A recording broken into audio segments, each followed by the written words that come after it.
Welcome. Welcome viewers. You are watching Tube Science Education, part of Tube Science Learning Academy. আজকে আমরা তোমাদের সামনে খুব গুরুত্বপূর্ণ একটা ডিসকাশন নিয়ে এসেছি এবং আমি অলরেডি সুপ্রিম কোর্টের একটা রিসেন্টলি 6 নভেম্বর একটা জাজমেন্ট এসেছিল এবং সেই জাজমেন্টের পর থেকে যে দেশ জুড়ে যে অনগোয়িং প্রসেসের ওপর যে নিয়ম চেঞ্জের রীতিটা চলছিল তার উপরে বলা যেতে একটা শিলমোহর পড়ল এবং সেগুলো নিয়ে আমি ডিসকাশে আলোচনা করেছিলাম। তো সেই ভিডিওটা দেওয়ার পর থেকে আমার কাছে প্রায় এই 6টা প্রশ্ন অনেকবার করা হয়েছে, অনেকবার। তো আমরা সেই 6টা প্রশ্ন নিয়ে আজকে আমরা আলোচনা করব এবং তোমাদেরকে জানানোর চেষ্টা করব যে এর মধ্যে অ্যাকচুয়ালি কী ঘটনা ঘটছে। একটু মন দিয়ে ভিডিওটা দেখবে। দেখো একটা কথা বলি, এই রিলেটেড ভিডিও তোমাদের ইউটিউবে এখন মানে ঝেড়ে পড়া আছে, কত কত দেখবে, এক এক স্যারের এক এক মতামত।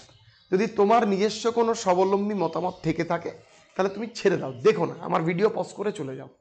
কিন্তু অনেকজনের এই মানে জিনিসটা নিয়ে এমন হ্যাপাজার্ড মানে বলা যেতে পারে, মানে এখানে দুটো মানে ক্যান্ডিডেট, মানে আমাদের ভারতীয় ব্যবস্থার আইন যাকে আমরা আমাদের মাতৃসম বলি, যে না ঠিক আছে অন্যায়ের যদি থাকে তাহলে অন্যায়ের অবশ্যই হবে।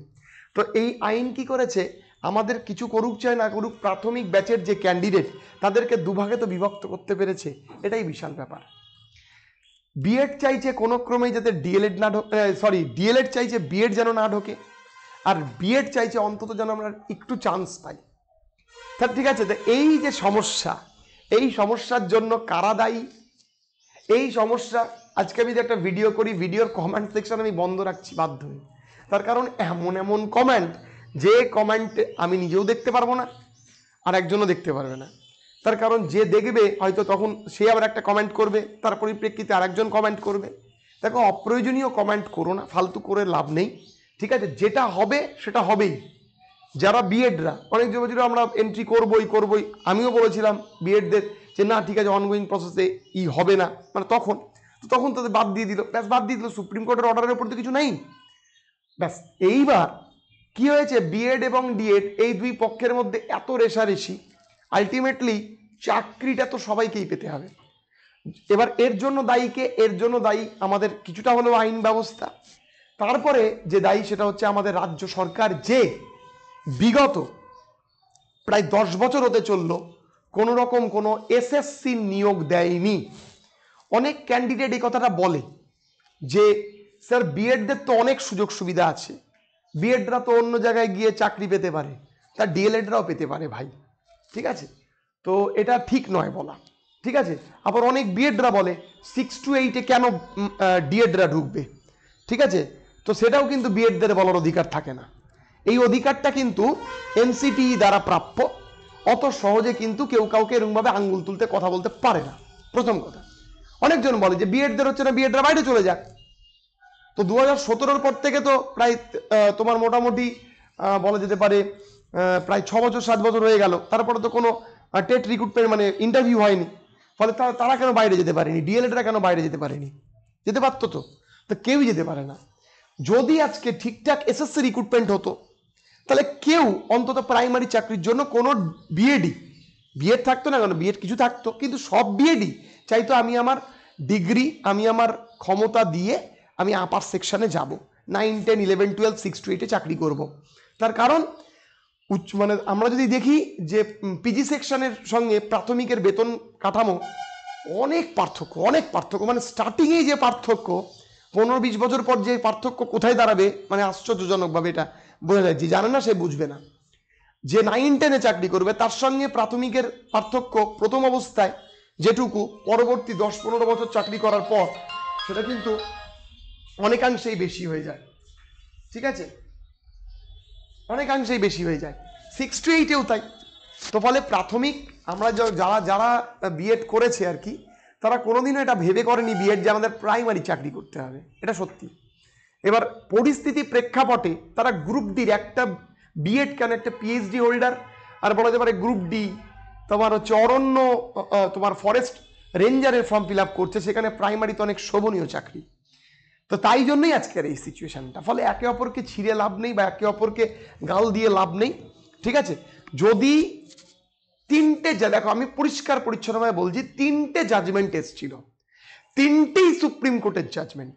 সবচেয়ে প্রথম জাজমেন্ট যেটা এসছে সেটা হচ্ছে, দেখো এই জাজমেন্ট নাম্বার 1 11ই আগস্ট 2023 এসেছিল বিএড বিটিসি মামলায়, যেখানে বিএডরা এলিজিবল হয় না, ইনএলিজিবল হয়ে যায়। ঠিক আছে, বিএডরা বাদ হয়ে যায়। ডিএডরা তখন ভাবে বিএডরা বাদ, তাহলে অনলি ডিএড দেবে, খুব স্বাভাবিক ব্যাপার। এর যদি বিএডের জায়গায় ডিএড থাকতো, যদি বিএডের জায়গায় ডিএড জায়গায় বিএড থাকতো, বিএড কি বলতো? তো সিমিলার, তো একই কনসেপ্ট। যদি আমরা 9 to 12 দেখা গেল প্রাথমিক পড়ে আমরা দিয়ে দিলাম, তখন বিএডরা মতবিরোধ করবে না? করবে তো। কিন্তু হ্যাঁ, বিএডদের মতবিরোধ আর ডিএডদের মতবিরোধের মধ্যে একটু পার্থক্য আছে। তার কারণ সেইখানে কোনো ডিএড যদি গ্র্যাজুয়েশন করে আসে, মাস্টার্স করে আসে, তাহলে তাকে কিন্তু 6 to 8 দেওয়া হচ্ছে, কিন্তু বিএডদের রেসপেক্টে সেটা হচ্ছে না। তো যাই হোক, বিএডদের সেটা তাদের সুপ্রিম কোর্টের নিয়ম অনুসারে বিএডরা সেই পড়াশোনাটা করে না, ঠিক আছে, তো আমি সেটা ছেড়েই দিলাম। এবার ব্যাপারটা হচ্ছে এনআইওএসদের বার করেছে সুপ্রিম কোর্টই, আবার এই দুজন করেছে নর্মাল জাজ অফ সুপ্রিম কোর্ট। সুপ্রিম কোর্টের যে নর্মাল জাজ, সে কিন্তু এই দুটোকে বার করেছে। কিন্তু 6 নভেম্বর যে রায়টা দিয়েছে, সে খুব ডেঞ্জারাস লোক রায়টা দিয়ে দিয়েছে। কে দিয়েছে? সেটা হচ্ছে কনস্টিটিউশনাল বেঞ্চ। এটা বারবার আমি কেন বলছি, আমি এর আগের ভিডিওতেও বলেছি যে কনস্টিটিউশনাল বেঞ্চের এত প্রভাব কেন, কারণ তার রায়কে পরিবর্তন করার ক্ষমতা আমাদের ভারতবর্ষে আপাতত কোনো বিচার ব্যবস্থা নেই। তার কারণ কেন? কনস্টিটিউশনাল বেঞ্চের মধ্যে যিনি থাকেন, তিনি হচ্ছেন চিফ জাস্টিস অফ ইন্ডিয়া। ঠিক আছে, তার রিভিউ পিটিশন করা বড় মুশকিল তার পরিপ্রেক্ষিতে। ঠিক আছে, তো এই জাজমেন্টে অনগোয়িং প্রসেসের মধ্যে এটা কিন্তু চেঞ্জ করা যাবে না।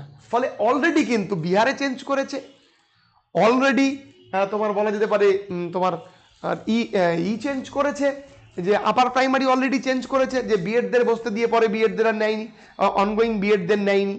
তো ফলে যা দিতে হবে একবার নোটিফিকেশনেই দিতে হবে, নোটিফিকেশনের ফর্ম ফিল আপের পর তুমি দিবা তা কিন্তু হবে না।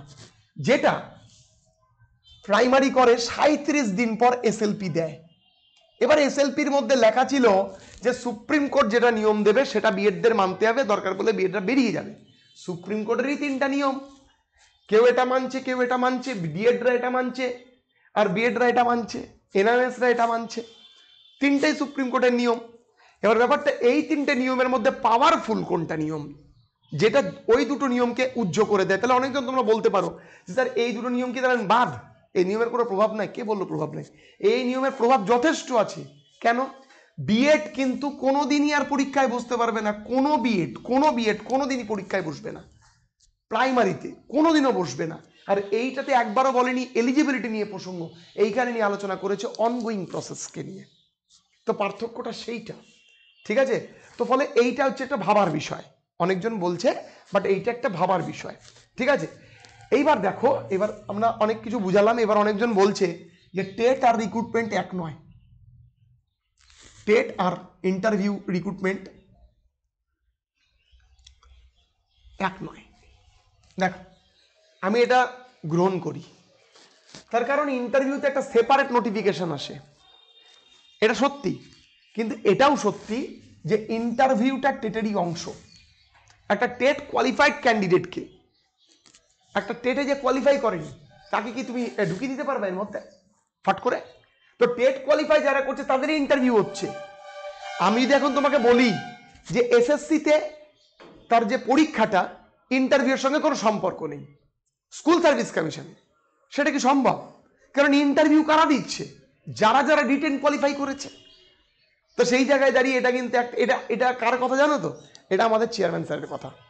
চেয়ারম্যান স্যারের সঙ্গে আমি যেটুকু বুঝেছি, চেয়ারম্যান স্যারের কাছে যখন বিএড যায়, বিএডের মতো করে কথা বলে, যখন এনআইএস যায় এনআইএসের মতো কথা বলে, যখন ডিএড যায় ডিএডের মতো কথা বলে। এটা একটা দারুণ দারুণ জিনিস, বেশ মিউচুয়ালি আন্ডারস্ট্যান্ডিংটা দারুণ। তো এটা আমার খুব ভালো লাগে।